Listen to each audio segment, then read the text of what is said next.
Assalamualaikum warahmatullahi wabarakatuh.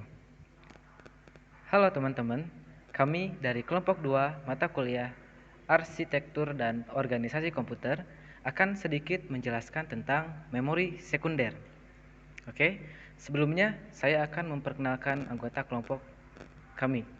Yang pertama itu ada Acep Dadan Hamdani, yang kedua ada Ina Sheila, yang ketiga ada Iqbal Fauzi, yang keempat ada Mahfud Sidik, dan yang kelima adalah Muhammad Shihan Zulamani. Oke, itulah anggota-anggota dari kelompok 2. Oke, sekarang kita lanjut ke materi. Apa sih memori sekunder itu?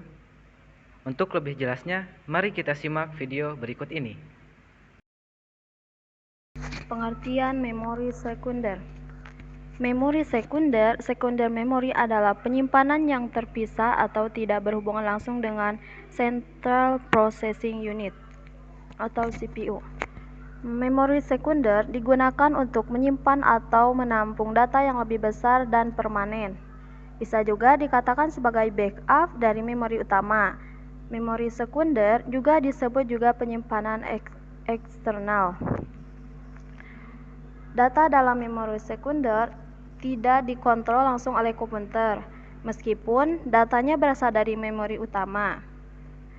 Kelemahan dari memori utama itu sendiri tidak dapat menyimpan data yang permanen dan kapasitas penyimpanan terbatas, sehingga diciptakanlah memori sekunder.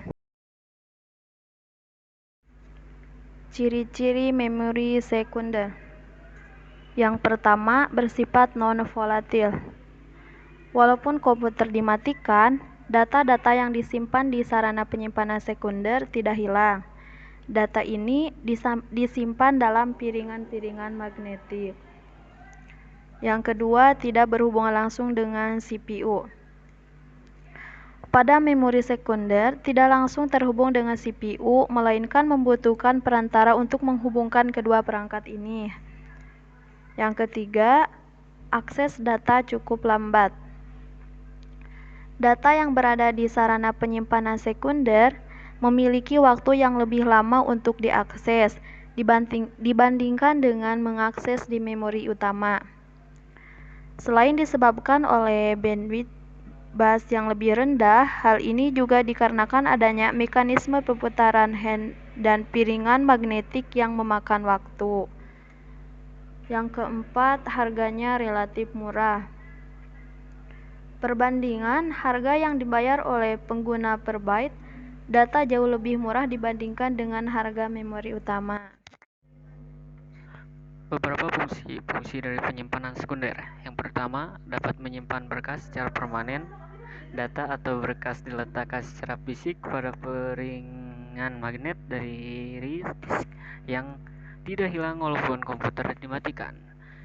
Dapat menyimpan program yang belum dieksekusi prosesor. Jika sebuah program ingin dieksekusi oleh prosesor, program tersebut dibaca dari disk, lalu diletakkan di memori utama komputer untuk selanjutnya dieksekusi oleh prosesor menjadi proses. Yang ketiga ada memori virtual. Mekanisme sistem operasi untuk menjadikan beberapa ruang kosong dari disk menjadi alamat-alamat memori virtual sehingga prosesor bisa menggunakan memori virtual ini seolah-olah sebagai memori utama. Akan tetapi karena letaknya di penyimpanan sekunder, akses prosesor ke memori virtual menjadi jauh lebih lambat dan menghambat kerja komputer. Jenis-jenis memori sekunder. Dari segi teknik pengaksesan, terdapat dua jenis media penyimpanan, yaitu 1. Serial Sequential Access Storage Device atau disingkat SASD adalah memori sekunder yang tidak dapat diakses secara langsung di posisinya. Pengaksesannya harus urut dibanding memori internal atau firmware. Kelebihannya adalah kapasitas data yang dapat ditampung lebih besar dan harga per bit informasi yang dapat direkam lebih murah. Sedangkan kekurangannya adalah pada kecepatan yang lebih lambat. Contoh, media jenis ini adalah magnetic tape, punch card, favorite tape. 2. Direct Access Storage Device atau disingkat DASD adalah memori sekunder yang dapat diakses langsung devisenya. Dibanding memori primer, jenis ini memiliki kelebihan dan kekurangan yang sama dengan jenis SASD. Contohnya adalah magnetic disk, optical disk, dan flash memory. Perkembangan memori sekunder.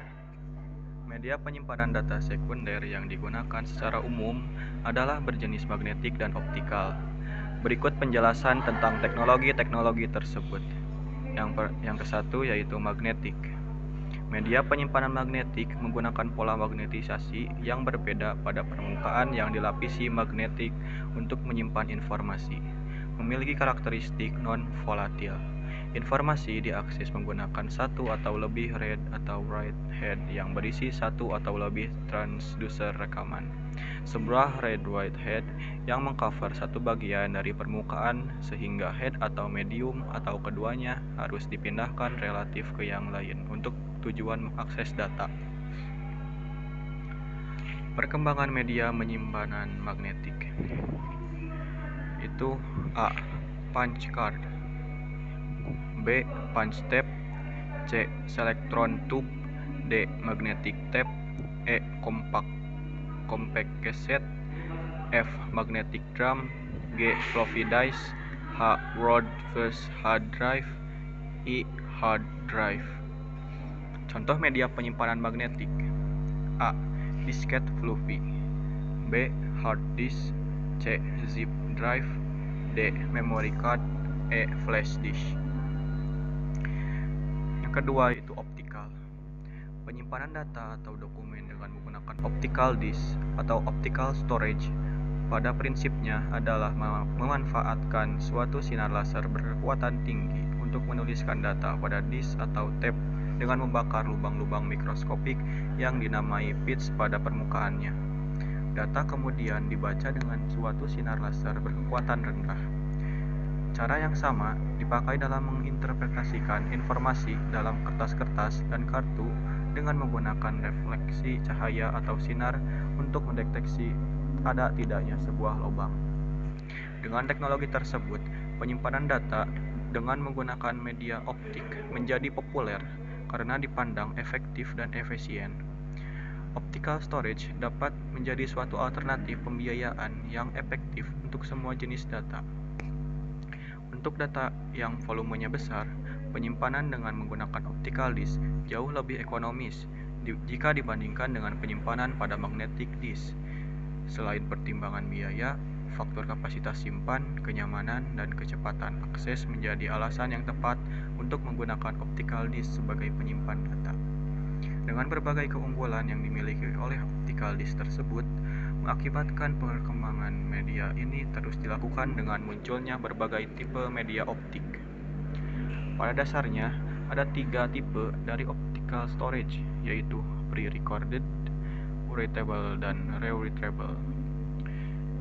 Pre-recorded optical storage sering juga disebut dengan nama CD-ROM atau Compact Disk Read-Only Memory, yang biasanya digunakan untuk pendistribusian informasi dari database yang besar. Writable optical storage sering disebut dengan nama ROM atau Write Once Read Many. Sedangkan readable optical storage sering juga disebut dengan magneto-optical atau MO atau juga erasable. Cara kerja memori sekunder. Tabel yang digunakan MMU mempunyai bit sahih untuk setiap halaman di bagian alamat logis. Jika bit tersebut diset, maka penerjemahan oleh alamat logis di halaman itu berjalan normal. Akan tetapi, jika dihapus, adanya usaha dari CPU untuk mengakses suatu alamat di halaman tersebut menghasilkan suatu interupsi yang disebut page fault trap. Sistem operasi telah mempunyai interrupt handler untuk kesalahan halaman. Juga bisa digunakan untuk mengatasi interupsi jenis yang lain. Handler inilah yang akan bekerja untuk mendapatkan halaman yang diminta ke memori. Untuk lebih jelasnya, saat kesalahan halaman dihasilkan untuk halaman P1, interrupt handler melakukan hal-hal berikut ini. Yang pertama yaitu mencari di mana isi dari halaman P1 disimpan di disk. Sistem operasi menyimpan informasi ini di dalam tabel. Ada kemungkinan bahwa halaman tersebut tidak ada di mana-mana. Misalnya pada kasus saat referensi memori adalah bug. Pada kasus tersebut, sistem operasi mengambil beberapa langkah kerja seperti mematikan prosesnya. Dan jika diasumsikan halamannya berada di dalam disk. Kedua, mencari halaman lain yaitu P2 yang dipetakan ke frame lain F dari alamat fisik yang tidak banyak dipergunakan. Yang ketiga, menyalin isi dari frame F keluar dari disk. Yang keempat, menghapus bit sahih dari halaman P2 sehingga sebagian referensi dari halaman P2 akan menyebabkan kesalahan halaman. Yang kelima, menyalin data halaman P1 dari disk ke frame F. Yang keenam, update tabel MMU sehingga halaman P1 dipetakan ke frame F. Yang ketujuh, kembali dari interupsi yang mengizinkan CPU mengulang instruksi yang menyebabkan interupsi tersebut. Itulah penjelasan mengenai memori sekunder.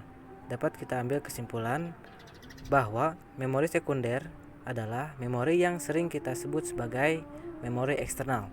Contohnya seperti memory card, flash disk, hard disk, dan lain-lain.